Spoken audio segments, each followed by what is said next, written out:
Get ready with me while I share some facts that got me put into therapy. My childhood best friend's family tried to rob my house, broke inside, and then all went missing, and we found witchcraft inside of their house with a circle of salt and poop smeared on the walls.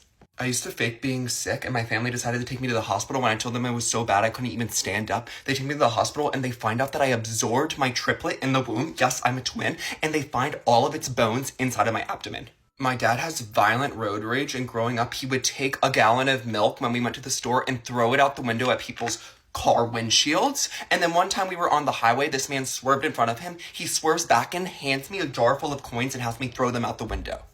My first ever high school party, I got so drunk I was sitting in a circle with my high school bullies who were calling me gay. So I took the bottle I was holding and shatter it all over all of their faces. And then I think the best idea is to fake pass out. And when everyone's like, we know you're not passed out, I get up, run upstairs, start hysterically crying as they lock me out of the party. I catfished a man on Clash of Clans into believing I was a 40-year-old woman named Rose until a year later he's asking me to send him my information so he can get me a flight to Texas to move out of his foreclosed house. So I have my mom call him up, break up with him, and tell her that she's dying.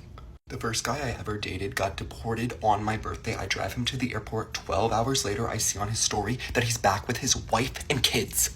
On the first day of college, I wake up blackout drunk in the hallway, naked with no key card. My roommate's not in the room answering the door. Luckily, by the grace of God, this girl goes to the bathroom, wraps a sweatshirt around my dingling. We go downstairs to look for someone to let us into my room. No one's working. We have to walk 25 minutes across campus. I'm literally butt naked besides a hoodie wrapped around my junk. We can't find anyone. She has to let me sleep in her room on the first night and never spoke to me again.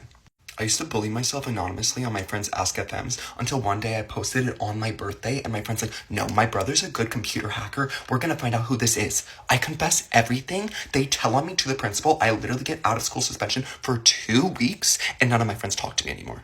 I took 2 tabs of acid alone and violently tripped to Shane Dawson conspiracy theories for 7 hours until I self-diagnosed myself with a brain tumor. I rushed myself to the on-campus medical center where they diagnosed me with mumps, which I thought was a prehistoric condition. While I'm waiting in the waiting room, I get a text from my art history teacher being like, see you all in 10 minutes. And I realized I had a mandatory play to attend. I rushed there. There's no more seats left besides sitting next to my teacher who makes conversation the entire play while I'm violently tripping at her. At intermission, I stare my teacher in her eyes and I go, I'm having violent diarrhea. I need to leave. She's like, okay. I leave, go back to my dorm room, take another tab of acid, and watch Grey's Anatomy for 7 hours thinking I'm going to figure out how to figure out mumps. I was in a near-fatal plane crash in which my plane was the only one that decided to try to land into a 5-foot snowstorm. The plane was literally bending its wings backwards trying to land. We were in the sky for 7 hours when it was supposed to only be a 2-hour flight. Everyone on board is hysterically crying, praying that if we don't die, we'll all become religious. 2 days later, after landing, I got a cross tattoo, and I've prayed every day since. We can finally land. We landed to a 5-foot pile of snow. We have to be literally dragged by a crane to the entrance to the airport. There are thousands of people sleeping on their bags, which means I can't find anywhere to plug in my phone. It's on 1% for 4 hours until I finally find a bathroom where there's no one. These men come in and start closing the door behind me. I take my suitcase, barge through them. I'm literally running away from them. I have to hide outside. They come outside. Then I finally go up to this family. I'm like, please let me sit with you. These men are following us. They circle around the table for 6 hours until finally my mom can get there. You've heard nothing though. That's like the PG version.